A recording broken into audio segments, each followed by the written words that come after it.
in collaborazione con Pelletterie Contarin Aloria propone le migliori marche di borse, accessori e valigeria.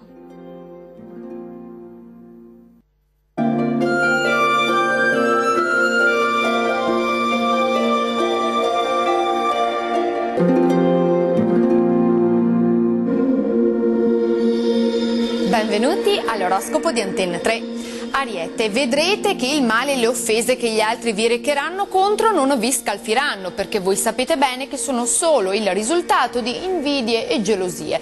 Toro, calma piatta con il partner e in famiglia, d'altronde era quello che volevate. Perché dunque ora lamentarsi? Gemelli, siete simpatici e irriverenti, peccato che dovrete imparare oggi a capire quando e in quali contesti è giusto non esserlo troppo, attenti. Cancro, qualcuno vi osserva dall'alto e voi ingenui non ve ne rendete conto, occhio a quello che dite e a come vi comportate, anche i muri hanno le orecchie nel vostro caso. Leone, il fatto che gli altri sono così tanto interessati a voi non vi deve stupire, guardatevi bene e capirete il perché. Siete belli e vitali, tutti vi vogliono.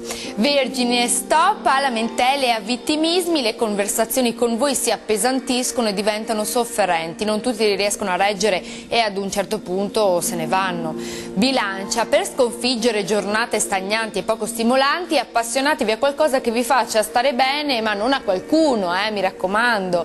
Scorpione, basta telefonate insistenti e elusive, se cercate l'avventura fatelo con saggezza, senza mandare tutto a rotoli. Sagittario, siete indecisi e un pochino confusi, chi vi guarda vede solo un grande punto interrogativo. Che cosa vi blocca? Capricorno, capacità e fortuna oggi vanno a braccetto con voi come due teneri amanti, approfittate del momento. Acquario, non rimanere passivi dinanzi a comportamenti offensivi e maleducati sarà uno dei vostri prossimi obiettivi, a volte basta davvero poco.